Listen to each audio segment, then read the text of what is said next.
Hello everyone. Thank you for being here. Today, I'm excited to explain to you long short-term memory networks. What is the plan for today's lecture? First, I will motivate why the standard neural networks are insufficient for tasks such as language translation. Then, I will state our desiderata. We want our network to operate on sequences of vectors and remember the past. As a preliminary step, before the main part, I will introduce the simplest version of the recurrent neural networks that fulfill partially this desiderata. Finally, I will explain the long short-term memory networks that fully fulfill our requirements to operate on sequences of vectors and also remember the past. So let's get started. We humans don't start our thinking from scratch every second. As we listen to this lecture, you understand each word based on your understanding of previous words. You don't throw everything away and start thinking from scratch again. Your thoughts have persistence thanks to your memory. But traditional neural networks can't do this. They don't have memory, and it was a major shortcoming. So the standard neural networks, they accept a fixed size vector as input, for example, an image of a cat, and produce a fixed sized output, in this case, probabilities of different classes. Not only that, these networks also perform this mapping using a fixed number of computational steps. Now, imagine that we want to classify what kind of event is happening at every point in a movie, like in this simple example of a movie with a rotating cat.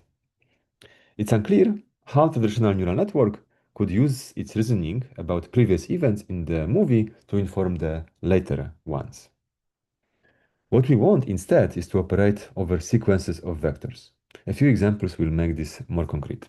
So, in this diagram, each rectangle is a vector and arrows represent functions, such as matrix multiplication. Input vectors are in blue, output vectors are in pink, and green vectors hold the network state. You can think about them as state vectors. I'll explain more the state vectors very soon.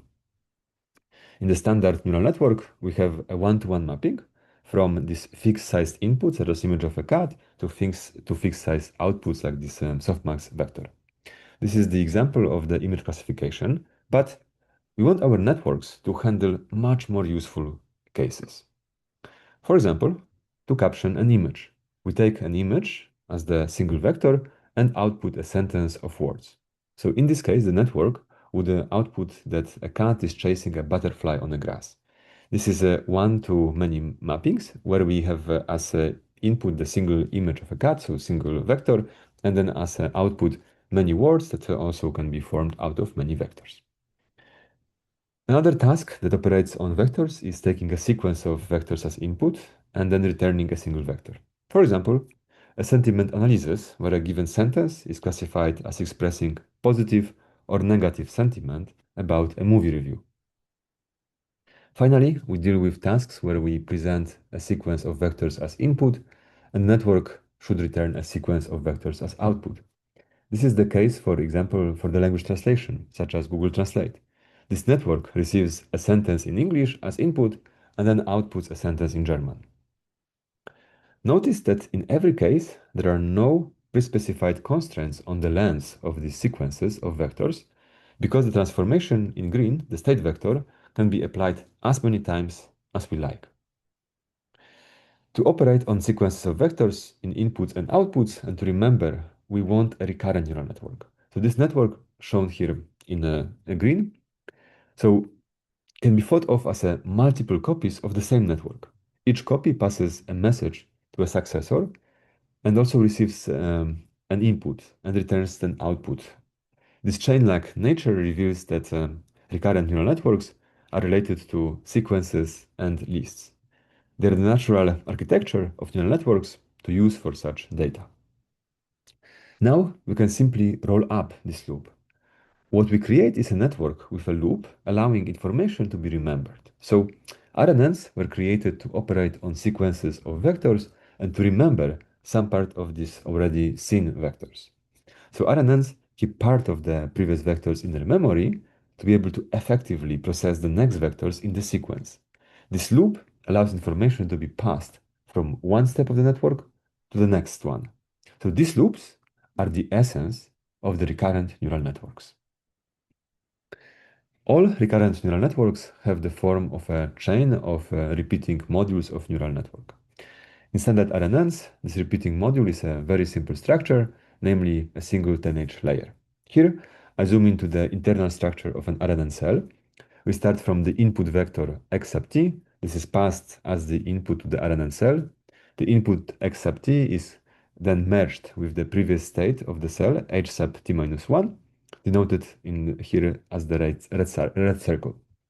If the previous state is not available, then this vector h sub t minus 1 is simply initialized to 0. Then the previous state h sub t minus 1 and the input x sub t concatenated, they are passed to the single layer of a neural network showed as 10H in the light yellow background. In the layer, we multiply the vectors by a matrix W and add the bias term B. Then we pass the output through the 10H activation function that squashes the output activation to the range from -1 to +1. The 10H is applied element-wise. The brown circle denotes a vector fork where the output from the 10H also serves as the RNN's next state, h sub t, and also the current output, y sub t. This is a simple structure of RNN cell. However, it occurs to be insufficient in some cases. Let me explain that a bit more. So one of the appeals of RNNs is that idea they connect previous information to the present task, such as using previous video frames might inform understanding of the next frames. Sometimes we only need to look at recent information to perform the present task. For example, consider a language model trying to predict the next word based on the previous ones. If you're trying to predict the last word in the sentence, the clouds are in the, we don't need any further context, it's pretty obvious the next word is going to be sky. In such cases where the gap between the relevant information, so in this case the clouds, and the place that we need this information is small, just a small distance. In this case, RNNs can learn to use the past information very effectively. But there are also cases where we need more context. So consider trying to predict the last word in the text, I grew up in France, then you talk about something else, and eventually you say, I speak fluent, and then we need this word. So this would be, in this case, of course, French. This information suggests that the next word is probably the name of a language, but if we want to narrow down which language, we need to have this context of a France from much further back. It's possible for the gap between the relevant information, in this case the France, and the point where we need this information, in this case the French language, this gap can be very large. Unfortunately, as the gap grows, RNNs become unable to learn to connect the information. In theory, RNNs are absolutely capable of handling such long-term dependencies. A human could carefully pick parameters for them to solve these small problems. However, in practice, RNNs are not able to learn these long gaps. So long short-term memory networks, in short LSTMs, are a special kind of RNNs, and they are capable of actually learning these long-term dependencies. They were introduced by Hochreiter and Schmidt-Uba in 1997. LSTMs are explicitly designed to avoid the long-term dependency problem. Remembering information for long periods of time is practically their default behavior, not something that they would just struggle with. So LSTMs also have the chain-like structure, similar to RNNs, but the repeating module has a different internal cell architecture. So instead of having a single neural network, there are 5 interacting in a very special way. In comparison to RNN cell, we add additional pointwise multiplication and addition operations, as well as the sigmoid activation function. I'll walk you through the LSTM cell step by step. So the key to LSTMs is the cell state, the horizontal line running through the top of this diagram. The cell state is like a conveyor belt. It runs straight through the entire chain with only some minor linear interactions. It's very easy for information to just flow along unchanged. The LSTM does have the ability to remove or add information to this cell state. The added and the removed information is carefully regulated by structure called gates. For the cell state C, the first gate is composed out of a sigmoid layer and a pointwise multiplication operation. The sigmoid layer outputs numbers between 0 and 1, describing how much of each component should be let through. A value of 0 means let nothing through, while a value of 1 means let everything through. An LSTM has 3 of these gates to protect and control the cell state. The first gate in our LSTM cell decides what information we are going to forget from the cell state. This decision is made by a sigmoid layer called the forget gate layer. It looks at previous hidden state, h sub t minus 1, and a new input x sub t, and outputs a number between 0 and 1 for each element in the cell state c sub t minus 1. A value of 1 represents completely keep the information, while a value of 0 represents completely forget this information. Let us now consider the example of a language model trying to predict the next word based on the previous words.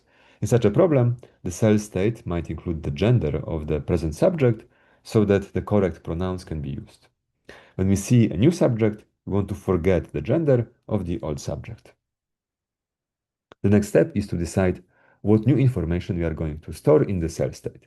This has two parts. First, a sigmoid layer called the input gate layer decides which values will update. Next, a 10H layer creates a vector of new candidate values, which could be added to the state. In the next step, we'll combine these two values, namely from the input gate and the new candidate values to create an update to the state. In the example of our language model, we'd want to add the gender of the new subject to the cell state to replace the old one that we are forgetting. It's now time to update the old cell state into the new cell state. The previous steps already decided what we have to do. We just now need to actually do it. We multiply the old state by f sub t, forgetting the things we decided to forget. Then we add the new candidate values scaled by how much we decided to update each state value using the input gate. In the case of the language model, this is where we'd actually drop the information about the old subject's gender and add the new information. Finally, we need to decide what we are going to output. This output will be based on our cell state, but will be a filtered version. First, we run a sigmoid layer, which decides what parts of the cell state we are going to output.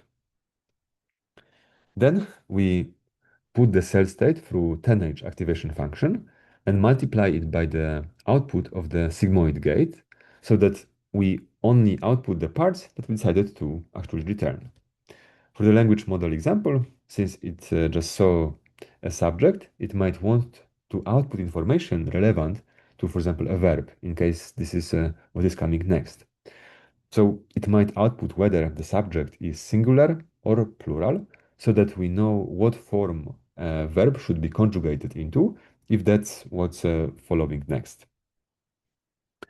Now we have a clear understanding of the LSTM networks. So we went through all these components of the LSTM cell. We saw how we take the information from the input, x sub t, how we incorporate the previous state of the network, h sub t minus 1, how then we update the cell state, c sub t, and finally, how we return the new state, c sub t, and the returned vector, y sub t, for the given timestamp.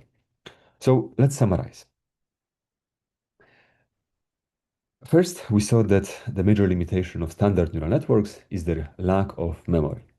So these networks, for example, like standard convolutional neural networks, cannot really operate on videos. They don't have this understanding of what was in the past.